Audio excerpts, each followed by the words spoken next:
Hi, I'm Conor Friedersdorf, a staff writer at The Atlantic magazine. Hi, I'm Elizabeth Nolan Brown, health writer for Blistery.com and the AARP. And you just started a new online project, the 30 Project. Why don't you tell us about it? I had quite a few friends that are 30 posting that people told them they look good for their age. And after I saw about 4 different girlfriends of mine post this, it kind of it gave me this idea. So I started this Tumblr called This Is 30, and it's just pictures of celebrities and real women that are 30. With the idea that, of showing that attractiveness doesn't end at 29, I guess. Do you think that is a thing? Do you think people think attractiveness ends at 29? Yes, I do. It's really crazy. But, I just turned 30 this past June, and I had quite a few people, I think it's like I don't know if they actually believe it or if it's just like one of those fun cultural myths where it's like, 30, it's all going to go downhill. But Right. It's not really funny to hear. It's kind of obnoxious. Well, as a 32-year-old, I can tell you that life doesn't end at 30. In fact, you just keep getting wiser for about 2 years. I'm not sure what happens after that. I'm pretty sure that, that our 30s are going to be awesome because we're still young, but we're not as stupid as we were in our 20s, so. I kind of want to go back and watch that show 30-something now that I remember being on when, I think I remember my parents watching it when I was young, and I wonder if I will relate to that show, or if the world has changed enough that 30-something in the 80s or the 90s or whatever it was will just seem like a different thing to me. I actually did start watching that show on the Really? lead up to my 30th birthday, yes. And what can you tell us about 30-something, and how did it portray one's 30s? They seem a lot older. And not just because of the 80s/90s clothes and hairstyles, but they're more all married and, dealing with kids, and I don't know, they seem more mature and older than most of the 30-somethings I know. So is it kind of like the show Parenthood? Do you know that show? I don't know that show. It's a pretty good show. It's a show about all these different people who are kind of young parents, or I guess some are middle-aged parents. But, I recommend it if you're looking for that sort of show. If there's a hole in your television lineup shaped like that, that would be a good thing to fill it with. Okay. And so what is your, do you have an ideal takeaway from this 30 project? Do you want, I guess, what would thrill you if X happened with this 30 project? That would be awesome. This was really just like, in a morning, I kind of started it just for fun, but as soon as I posted it on Facebook, like 15 girl friends of mine on Facebook, liked it or commented right away. So I think it really resonates because, they all said that it's weird. It's not like we're trying to say that we look younger than 30, but that this is what 30 looks like. And it's not, it's not this horrible thing like people try to make it out to be. So I guess that's it. Right. All right. Huh. Well, I like it. I encourage people to check it out, and we will link it on the sidebar. If I can make one more comment about it, though. Yeah, I think one of the things, too, that someone did mention, and I agree with, is that whether or not you look better at 30 or the same at 30 as you did in your early 20s or mid-20s or whatever, or into your 30s, is a lot to do with, like, socioeconomic factors because, more education, delayed marriage, delayed parenthood, not working in manual labor for however many years. So I think there is kind of a big difference in terms of how old people look at different ages based on that. So it might be a kind of like... Really? So you think that the upper middle class, say, looks younger at equivalent ages compared to the working class? Yes. Okay. Yes, definitely. Especially coming from a very, like, lower working class hometown, anecdotally, it's true. That's curious to me. I'd be curious to look into that. I mean, certainly you can think of some kinds of jobs that might cause you to age faster if you're working out in the sun all day, for example. But I don't see what like education level, for example, would have to do with how old you looked. Do you think, is it partly because rich people buy plastic surgery? No, I mean, I think that the reasons are, kids are totally one, because... Maybe poor people buy more plastic surgery, I don't know. If you are, going off to school and then working for a while, you're probably not having kids as soon. Whereas, I know 30-year-olds who stayed in my hometown who already have 4 children, and clearly that ages you, taking care of kids, having kids. But also just, if you go off to a city or a place where you're in the workforce, a professional workforce, there's more of a pressure even to look a certain way, to stay looking a certain way, I think, than if you are like staying in your hometown and, not working or not in that sort of environment, I think, and that might contribute too. Right. Huh. In some ways, though, the urban lifestyle and staying single longer seems as if it would age you faster, maybe. Like if you're going out partying until 3 a.m. every night while you live in New York, and you're drinking like 4 or 5 Pabst Blue Ribbons every night in your Williamsburg dive bar, right? And maybe you're standing outside and smoking a couple times a night and what have you, and kind of going home and eating like, half leftover soggy burritos from your refrigerator and washing it down with a shot of Jim Beam. That might tend to age you faster than, say, getting married relatively young and living in Scranton, Pennsylvania, and working at Dunder Mifflin and coming home every night and like watching American Idol, say, with your spouse. Yeah, but I think that people that are, living in Scranton, Pennsylvania and raising 6 children are definitely drinking a lot of PBR and shots of Jim Beam and smoking cigarettes as much as probably urban 20-somethings are also. So. All right, I'll take your word for it. Being in neither demographic, all I can say is that if you were to eat a lot of fish tacos and live in California, you might look like me when you're 32. We could all aspire to that. Assert nothing beyond that. Well, I don't know if you want to aspire to it, but the fish taco part, definitely. So let's move ahead to our next topic, which is emotionally needy men, or the theory that that men today are more emotionally needy, I suppose. You brought this to my attention, so why don't you sketch it out for our viewers if they haven't seen this on the internet yet. Well, it started with a post on Jezebel by Hugo Schweitzer about men and how, mostly he was talking about representations in media, like he brought up the movie Blue Valentine and the TV show Girls, because that's a prerequisite for every blogger to mention every 3 posts these days. But about these men in it that are like really relying on the women in their lives for direction and where to go, and kind of saying that in the absence of like the old gender roles, men aren't financially, the providing anymore, but that women are still getting stuck with the like excessive nurturing sort of role on top of all their other roles. So, yeah. I gotta say I am not dismissive, say, but skeptical of this, that men have gotten more emotionally needy.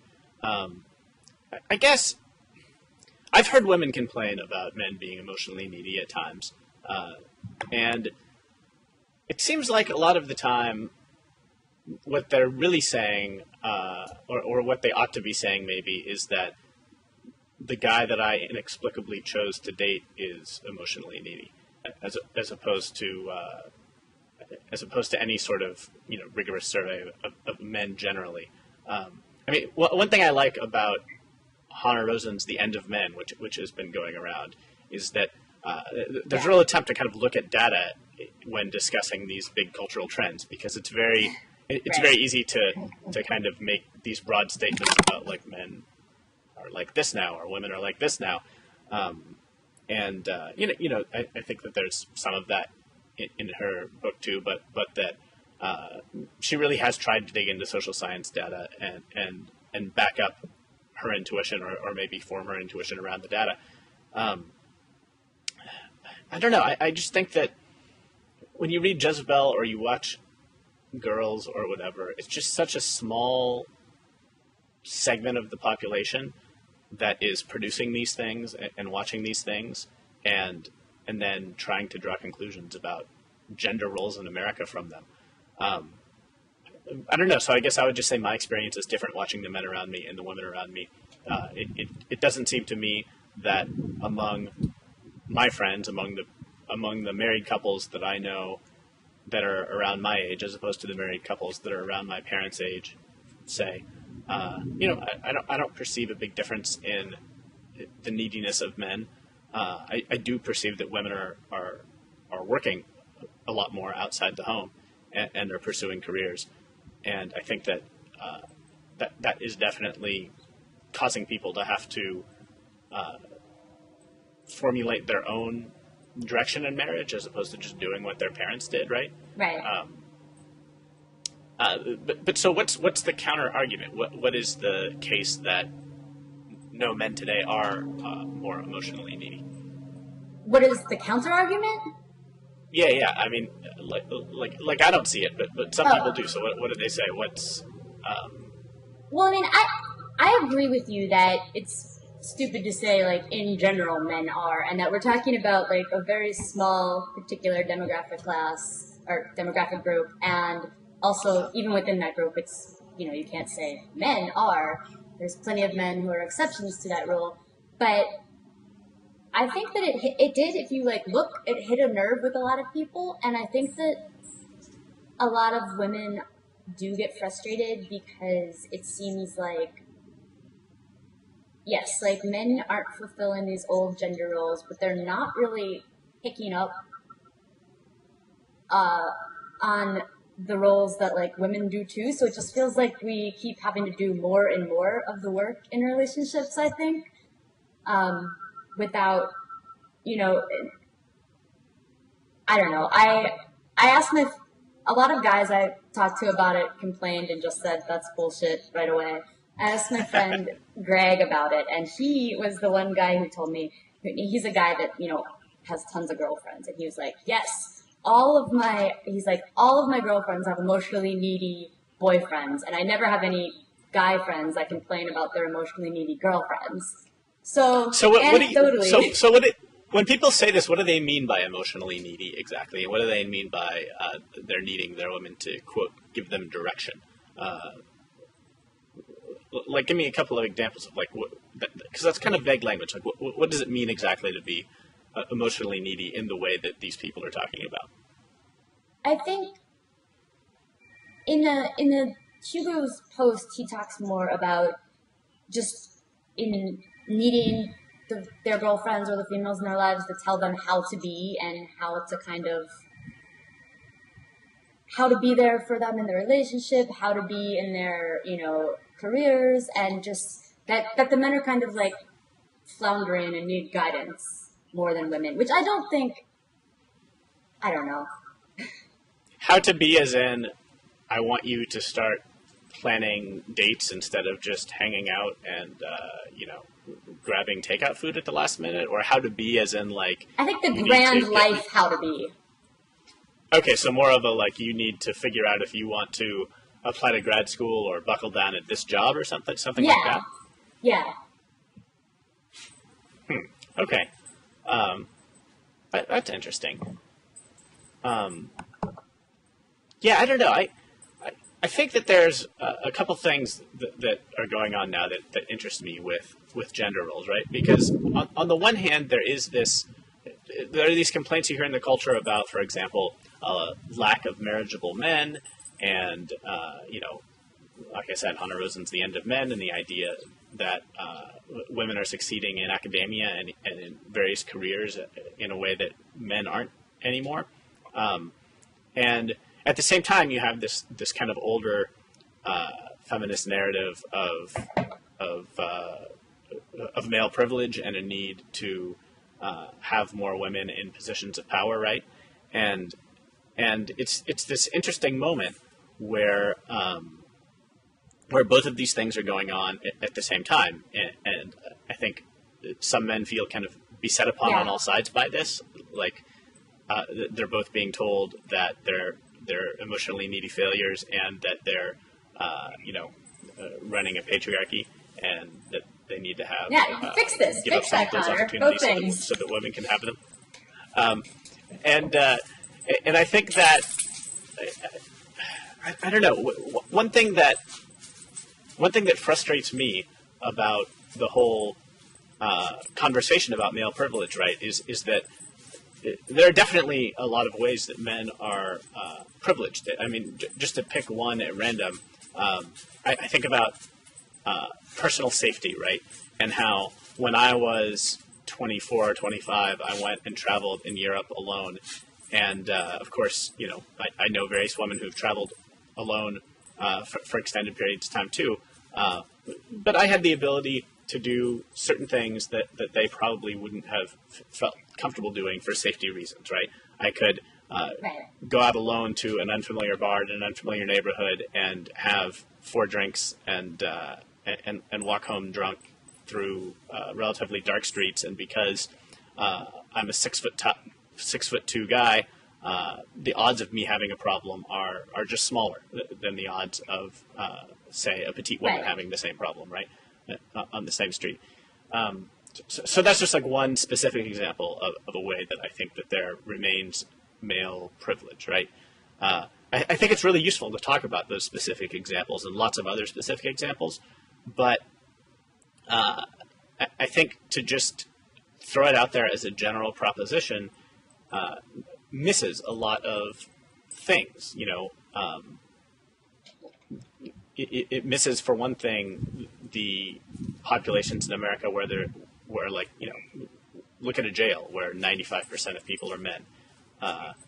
Look at the incarceration rate of African American men as opposed to African American women.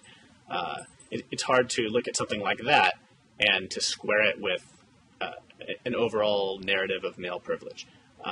So I guess I would just urge description.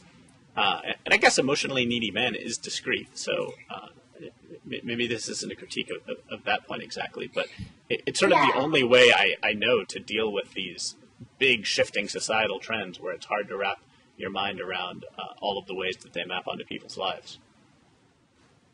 I don't think anyone's saying that across the board males are privileged in every single arena and women aren't. I don't know. I think just to maybe wrap up the needy men thing, what I forgot to mention before was it was also about just needing encouragement and that sort of traditional feminine nurturing that women are supposed to provide for men, and that's still sort of expected a lot, and that can feel like a burden when you're with someone. And there's this quote that Hugo had, and he said that women are still expected to play the traditionally feminine roles of sympathetic listener and constant encourager, pay the rent, make him feel safe, tell him what to do and how to be, and make it all look hot. And so I think that's kind of the heart of what he was getting at and what resonated with me. Yeah, I guess from my perspective, it seems a little bit like women want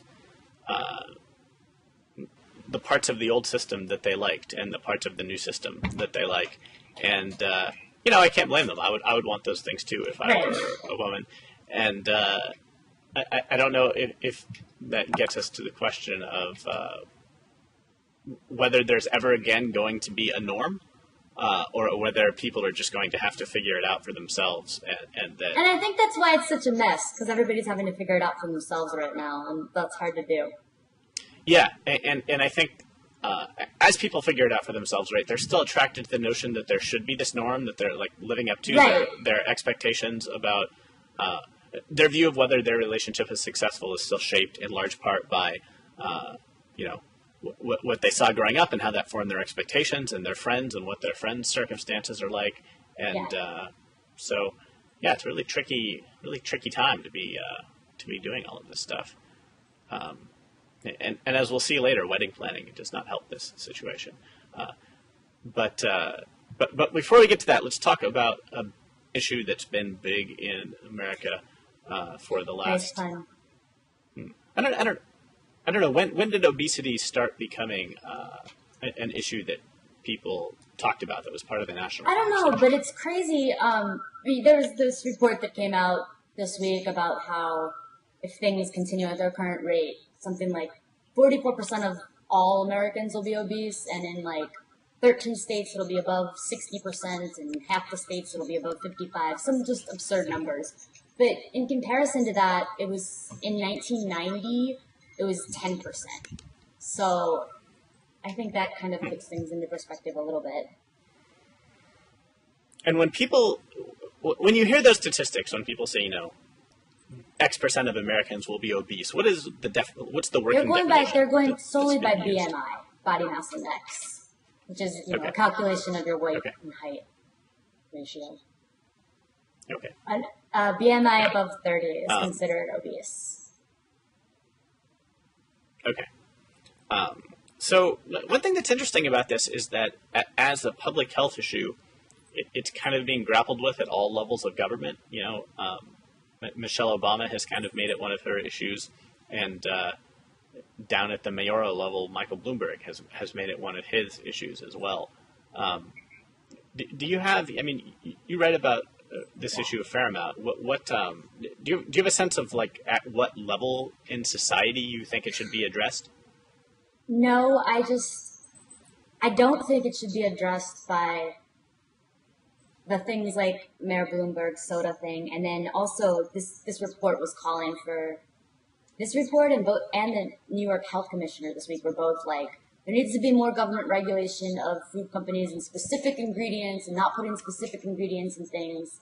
And I think that's just a really silly way to look at things because clearly not any particular ingredient is what's behind us, and that's kind of what a lot of the government solutions tend to focus on. Right.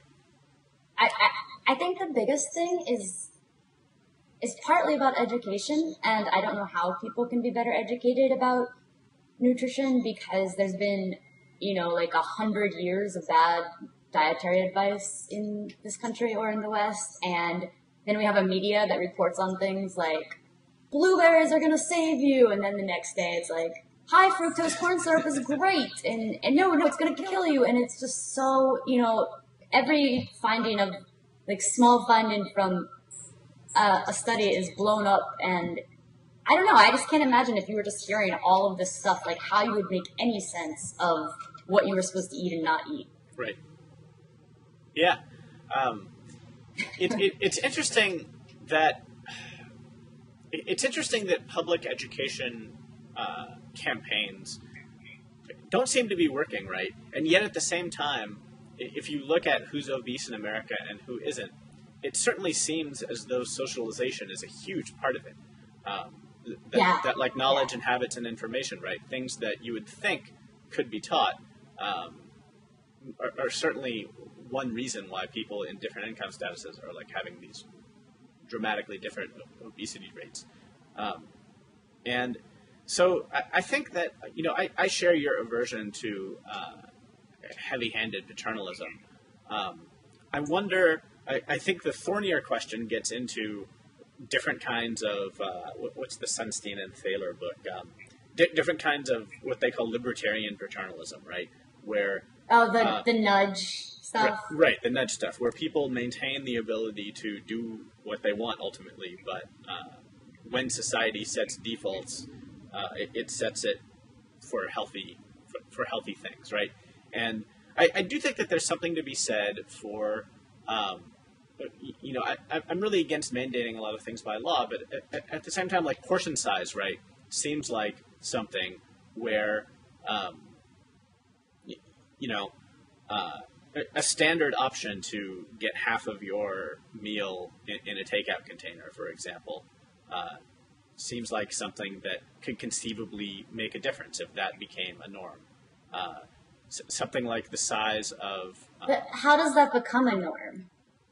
Uh, Like, who starts this trend? Do you get it there in the first place? I mean, things become norms in different ways, right? Like, I mean, we only know about the notion of putting things in putting half of an entree in a to-go container because, like, people started... Actually, I've never heard that before. Diets.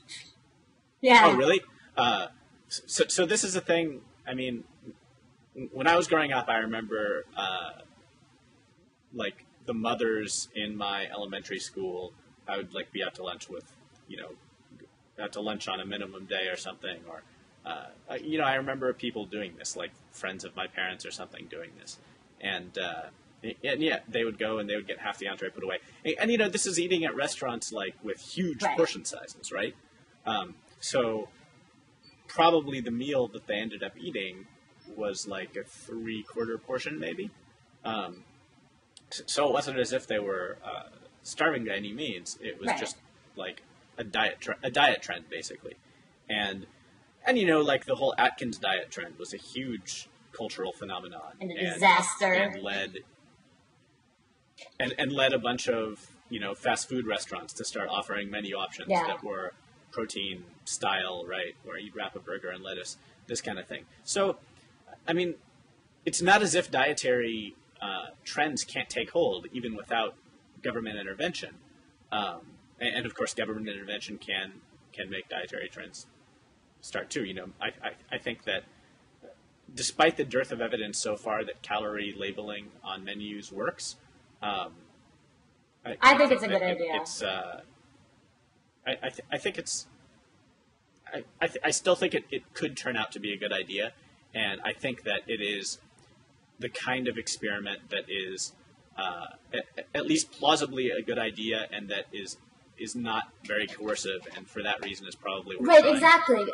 And I think people always want to not like that for the same reasons they want to not like government intervention in anything. But in that particular case, it's like, what is it hurting? It's not really hurting it's not taking very much. It's not applying mostly to small restaurants or small businesses.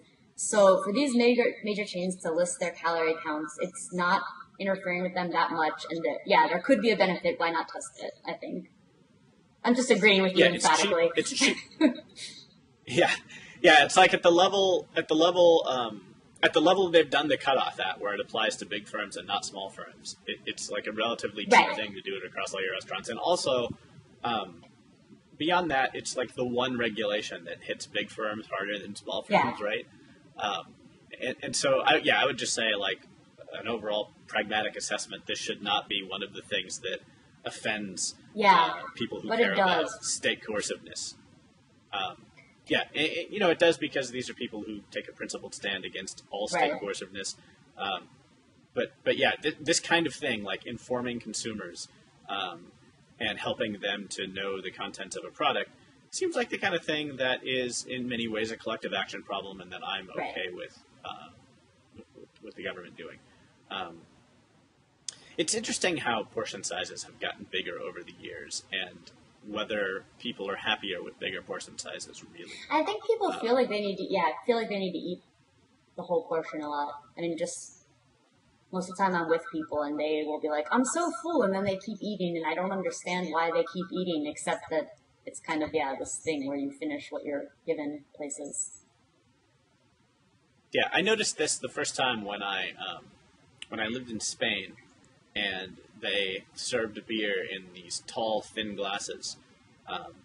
You'd order a beer and that's what you'd get. And it was cheaper than a beer in the United States. And it was also, a relatively smaller size. And for whatever reason, I preferred drinking in that portion as opposed to like a whole pint of beer. I think I don't know if it affected how much I ultimately drank. Probably, I would say I probably drank a little bit less as a result of it. But the sizes that we've arrived at, I wonder how exactly it's happened that way. Like, why is a Coke 12? Why are soft drinks 12 ounces now in a can? Because I think it was a really easy way when, food started getting cheaper and cheaper to produce. It was a really easy way to signal extra value to consumers. Yeah. When that was the big thing, So yeah, I think I that's think it's right. easy to see how that started, but I like that Onion article, Coke now in 30-gallon size. It's something like that. I highly recommend Googling that. But yeah, so I guess my intuition is that portion sizes have gotten sufficiently big that consumers are getting like the illusion of benefit Right. from it. Like I don't think that they're actually I don't think that this is actually a net utility gain for consumers necessarily. But in that instance, I'm loath to have the government make that call. I don't think portion sizes are a big. I have no evidence to back this up. Portion sizes don't seem like a huge part of the problem to me, though. Yeah. Really? Oh, I would think so. I mean, I would think what people cook with When I at look at- home is more a part of the problem, or what they eat at home. well, I think part of the problem is that people don't cook at home very much. That's if true ever, too. and get all of their meals like from fast food places. But like, when you look at the calorie difference for like small French fries at McDonald's, the smallest size compared to the biggest size, right?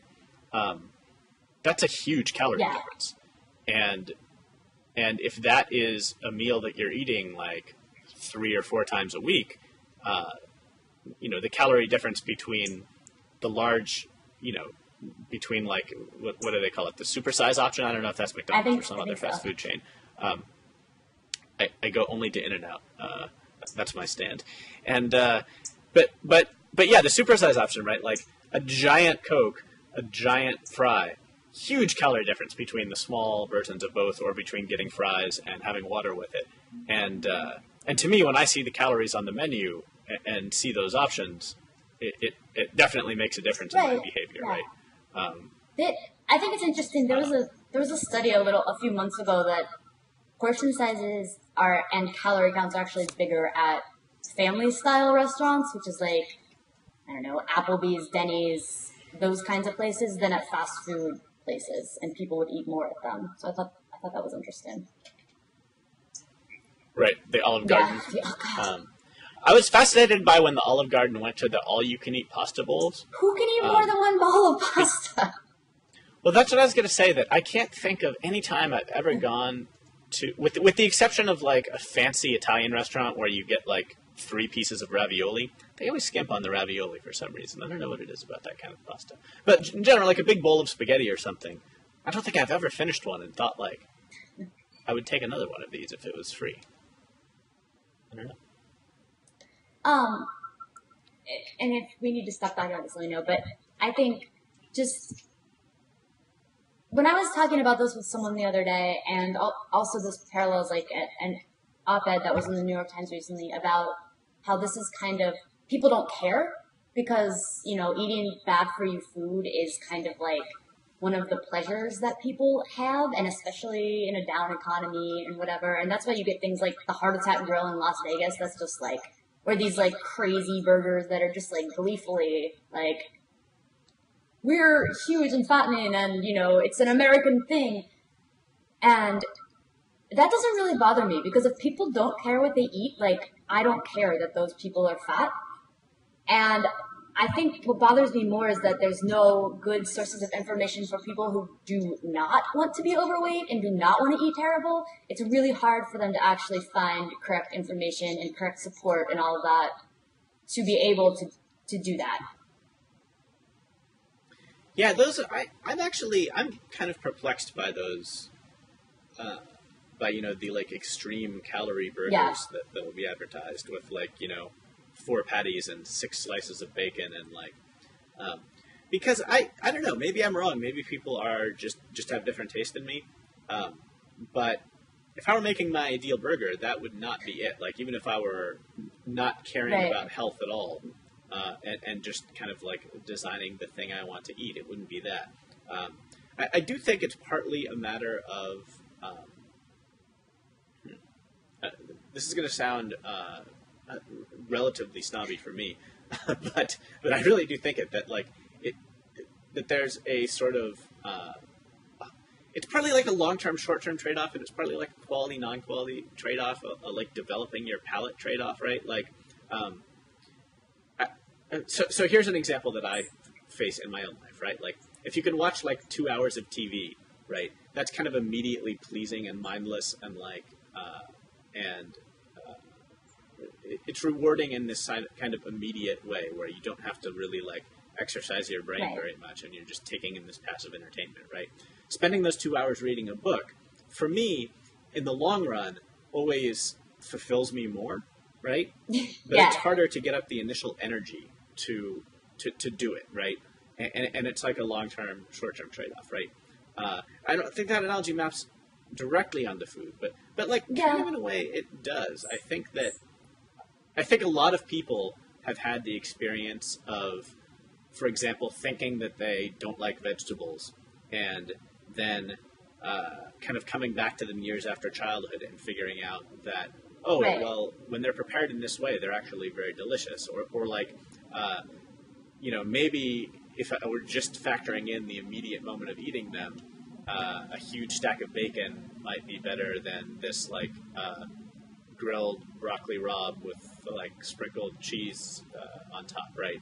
But if I factor in how I feel an hour after the meal and how I feel the next day when I get up to go on my run, actually I've come to the conclusion that in the long run it's much better out, like not even with the long-term obesity, just with how you feel in the immediate hours after a meal, right? So there is this long-term, short-term trade-off, and this kind of developing a palate for things where like, even like people start out disliking beer and disliking coffee, and then once they drink them, they realize that they enjoy these things. I really do think that that fast food is like the television of food. It's like it's the easiest thing, and it's like immediately satisfying in this way that it's kind of like low quality, and you can't deny that it like tastes good on some level. But then,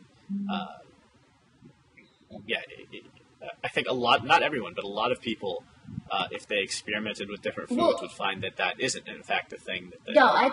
I totally agree, because I grew up eating really terrible. I didn't eat vegetables at all. If I had vegetables, it was like canned vegetables pretty much. And this is until maybe 3-4 years ago. And I even on my own, I ate Triscuits and macaroni and cheese and frozen meatballs, and that's about it. But once I started learning to cook and trying different things, I was like, wow, this stuff actually tastes good when you know how to prepare it, when you start opening up and eating more things, like a lot of like fresh foods prepared well are way better than these like cheesy, weird concoctions you get to microwave or in the frozen section of the grocery store. Like, they taste better, but they take more time to make, and you have to know how to make them. And I think that's the problem for a lot of people. Yeah, one thing Courtney has converted me to, this is my fiance for blogging kids viewers, is milk chocolate to dark chocolate. I'd never really eaten much dark chocolate. It tasted like overly bitter the couple times I'd tried it. She's a dark chocolate fan, so I just kind of started eating an occasional square of dark chocolate when she would have it after dinner. And man, I can't go back now. I would swear by dark chocolate. I would swear that if you give dark chocolate a chance, you will prefer it. And it's so good for you too. Eventually. So I want to run this hypothetical by you, the Blogging Heads audience, and you, Liz. I threw this out on Facebook the other day, and the question is: you're at a shopping mall or a coffee shop or a commercial establishment, and there are these bathrooms where there's a men's bathroom and there's a women's bathroom, and they're both just a single person occupying them at a time. In other words, there aren't stalls. You just walk into the room and you shut the door and lock it behind you, and that's all there is to it. So the question is, Liz, you're standing in line for the women's bathroom, and there's like 3 people there, right? And the men's bathroom right next to you is empty. Do you use the opposite gender bathroom? Do you defy the sign on the door, or do you wait and use the bathroom with the women's sign on the door? I don't see why anyone would wait to use the correct bathroom if they're single serve bathrooms or whatever you want to call them. Right, but people that's do. my opinion. I mean, but you do observe this, right? That people do wait when you're out in the world. They do, and they give you dirty looks sometimes. But yeah. What is your take on this? Well, I don't know. I don't have a strong opinion. I don't have a strong opinion. I mean, there are certainly times when I've used the opposite bathroom, and there are times when I've waited in line, and I can't tell you really. I can't tell you a hard, fast rule for what I do. I just kind of try and assess things. I don't know. This is part of why it fascinates me, because it's this. Well, I do have a strong opinion on this. Yeah, I think you should just use the other sex's bathroom. Yeah. So I mean, one reason it interests me is that it's this very unsettled area of social norms, right? I mean, the very fact that there's the opposite sign on the door is a sign that it's social norms in flux. And when I talk to people my grandparents' age, even my parents' age, they're much more against using the opposite gender bathroom, right? And there are a few reasons for this. There's just straight up kind of, no, that doesn't seem right. That's not the norm that I am accustomed to, right? But part of it is women. On the one hand, women react to this question, in my experience, by saying, yeah, the line for the women's bathroom is always longer. I definitely use the men's one, when there's no one there. Yeah. But another take is, I resent it when I see a man coming out of the women's bathroom because men are messier, and I don't want to deal with the messiness of men's bathrooms. And so there's that. Well, I suppose if you're a very messy male bathroom user, then maybe you shouldn't. But yeah. So I kind of think that all bathrooms of this kind are just ultimately going to go unisex, which seems a lot more efficient, because who knows what mix I think is going to be Starbucks standing in line aren't for a they? good time. Starbucks But Starbucks, I bathrooms think, are unisex typically now? are they? I think. I'm not sure. Some actually. are. Yeah, I've some noticed definitely more. are. I think I've noticed more of them going unisex recently. Yeah, so this would be actually fascinating. This is what I should do, is try and find a company like Starbucks that has probably thought deeply about this and commissioned some internal report and paid some ridiculous consultant to talk about them anthropologically about this. And this is, I'm glad that you said that. You've led me to probably probably the leading expert in America on this question has talked to Starbucks, right? And maybe Starbucks will direct me to them. I'm glad it could help. Okay, so for our last topic, we were talking earlier about shifting gender roles, and so I am getting married very soon now, as you know, and so my fiance Courtney and I have been planning a wedding for some months now, and although I went in with the intention of trying to do half of the work, it has not worked out that way. I've tried to do various tasks. I've tried to help out as much as possible, and Courtney is not by any means thrilled about doing a lot of the tedious tasks when it comes to weddings. But at the same time, I found it is almost impossible for me to do certain things or to take away certain burdens, because everyone wants to talk to the bride. Oh, yeah. And give some specific examples. It really runs the gamut, right? So we both met with our wedding coordinator. We didn't hire a big fancy what do you call it, wedding planner or anything. But there is a woman who works a lot with the venue that we are going to, and she's going to come and be there that day. And is going to kind of make sure that all of the vendors, the caterer and the DJ and whatever, that they abide by the rules of the venue and have their stuff in and out at the right time. Basically just prevent us from having to run around on our wedding day, moving chairs or whatever. So we have met with that woman, who's really great. multiple times, but when she has a question, she emails Courtney or calls Courtney, not me. And we didn't, ask her to do that. It's just probably, in her experience, brides generally want to make the calls on things, and so she calls Courtney. Guests to our wedding, like by a 95-5 ratio, will ask Courtney questions if they want, like what neighborhood should I stay in at the hotel, or where do you guys register? I did that recently. So there you go. So yeah, that kind of thing. You might expect that because some of the people, so like for you, you're friends with both of us. Some of the people we're inviting are more my friends. Some of the people we're inviting are more her friends. And of course, we have family from both sides. But people generally go to her. Just, that's what they do. So just every kind of thing you can imagine where someone might demand something of me or demand something of her. And not big things, small things mostly. But it just all goes to the bride in my experience.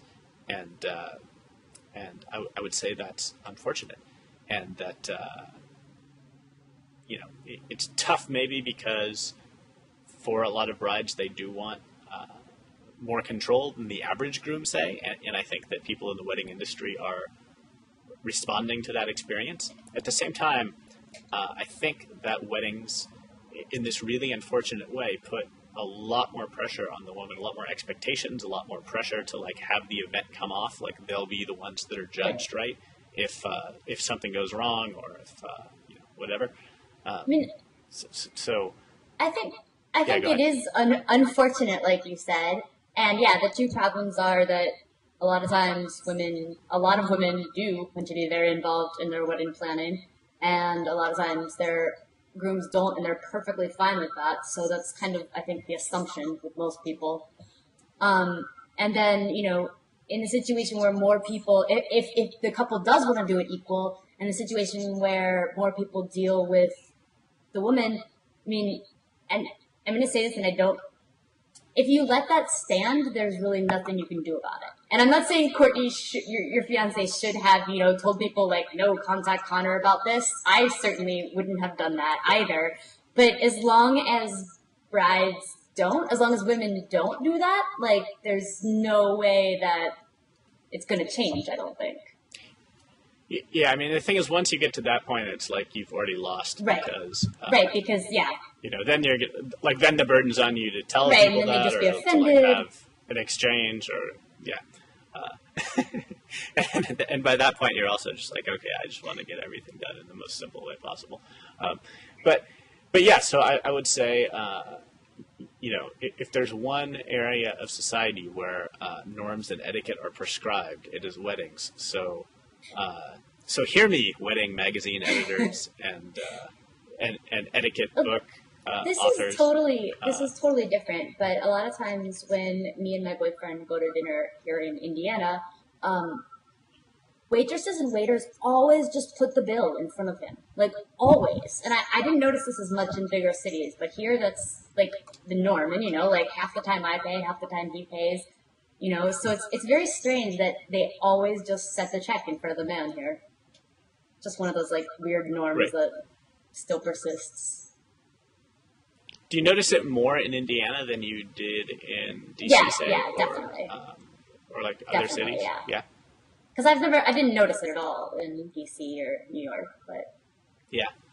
What I thought was interesting, I think probably the bill gets set down in front of me more than Courtney, maybe. But it's definitely like, it's not, it's maybe like 60-40 or something. But what I thought was interesting, right, is that we went to dinner at the place, at the restaurant that is also catering our wedding. And we were just like kind of finishing up, like telling them the ultimate number of people and making sure all the things on the menu are right or whatever. And so it was time to like pay I forget if it was the deposit or the whole amount or whatever. But so I put it on a credit card so that I could get miles for it. And so it's just like big credit card transaction. And and it's the guy we're working with, and he comes and he takes my credit card, but like he, when he comes back with the receipt stapled to the printout order, he like hands it to Courtney because like she's like even though I had just done this transaction, he handed the receipt, which was stapled to the plans for the wedding, to her because like bride, wedding person, this is the norm. So yeah. Anyway, I thought that was a small, interesting example. One that I would perhaps stick into a screenplay if I weren't too lazy to write it about this phenomenon. Let's see here. I'm trying to think, is there anything else on your mind, or have we run the gamut of our conversation for the day? I think we run the gamut. All right. Well, it was a pleasure, and yes, good luck with your 30 project. People should visit it, and if you're a man out there, don't be so emotionally needy. And use the women's bathroom. Yes, there you go. Okay, thanks, Liz. Bye.